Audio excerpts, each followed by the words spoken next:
Je vous rappelle, chers collègues, que dans le cas où l'auteur de la question souhaite répliquer, il dispose de 30 secondes supplémentaires à condition que le temps initial de 2 minutes n'ait pas été dépassé. Donc, suivez l'horloge.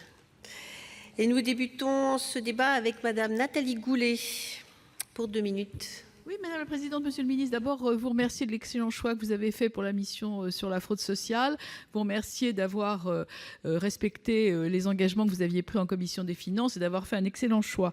J'espère que nous serons à la hauteur, ma collègue Carole Grandjean et moi-même.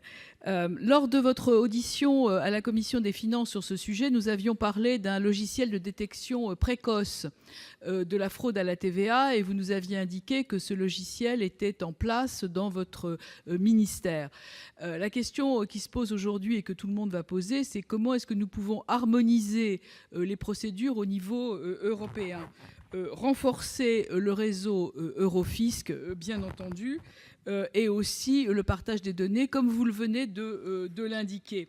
Donc, la question que je voulais vous poser, c'est où en êtes-vous de ce logiciel de détection précoce des données et comment comptez-vous améliorer encore la coordination avec les pays européens, puisque cet impôt est un impôt européen et qu'il est extrêmement important qu'on puisse, de ce point de vue-là, coordonner avec nos collègues. Je vous remercie. Alors là, merci, Monsieur le Ministre. Votre réponse? Merci Madame la Présidente. Bon, d'abord, j'ai fait un excellent choix, Madame la sénatrice. Enfin, c'est le Premier ministre qui vous a écrit parce que c'est vous. Donc vous avez considéré que ce choix était très bon. Puisqu'il vous concernait, nous ne pouvons que partager votre enthousiasme, évidemment. Vous dire effectivement que vous avez posé la question de la coopération européenne. Alors c'est vrai que les règles sont européennes, ou en tout cas elles pourraient être européennes, c'est un impôt européen. La question des frontières est très importante, la fraude à un drame communautaire peut être très importante, mais c'est quand même un impôt qui est perçu nationalement. Je voudrais dire ici, devant la représentation nationale, et nous avons cette discussion en PLF, la multiplication des taux réduits de TVA ou des taux différenciés de TVA favorise parfois aussi la fraude et l'interprétation du contrôle. Je le dis parce qu'on ne peut pas à la fois vouloir lutter contre la fraude absolument et réduire, pour plein de raisons qui sont sans doute toujours très bonnes. Je rappelle que dans cette Assemblée, nous avons notamment réduit la TVA pour les parcs animaliers touristiques, on va le dire comme cela. Voilà. Et chaque année, on a un taux réduit de TVA pour des bonnes raisons, mais enfin, ça pose un certain nombre de problèmes pour les contrôles. Donc pour les logiciels, nous y travaillons, la douane bien sûr, la DGFiP évidemment.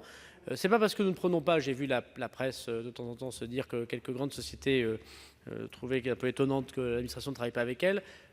C'est pas parce que nous ne travaillons pas avec ces sociétés que nous ne travaillons pas tout court avec des sociétés informatiques. Je dis d'ailleurs qu'il faut que nous fassions attention, notamment lorsque nous dirigeons les services de l'État qui ont des données sensibles, parfois secrètes, ou parfois qui sont en lien avec des enquêtes, ou qui protègent le secret fiscal ou le secret des affaires, de ne pas travailler avec des sociétés dont nous aurions un doute sur où on met les données, comment on utilise ces données. Voilà, donc je pense que c'est un point très important qui touche aussi le ministère de l'Intérieur et qui touche particulièrement les services qui sont sous mon autorité. Donc on y travaille, évidemment, et nous travaillons en coopération avec les pays européens pour avoir un maximum d'informations. C'est un chantier tellement important qu'on doit à la fois travailler sur la coopération européenne, mais aussi travailler sur la coopération dans notre ministère. Je rappelle tout à l'heure, pour les douanes et pour la DGFiP, le rapprochement numérique et le rapprochement des fichiers est très important, l'exploitation de ces données. On aura l'occasion sans doute au PLF, Madame la sénatrice, de vous rassurer. Madame Goulet, vous avez plus d'une minute si vous souhaitez utiliser ce temps.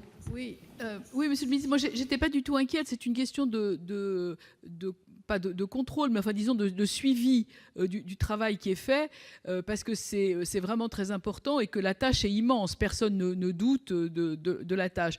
Et puis le logiciel avec lequel vous travaillez, le data mining, est sûrement tout à fait très bien. Et moi j'ai aucune raison de privilégier une société par rapport à une autre. Et vous avez évoqué les données sensibles et je pense que vous avez bien fait.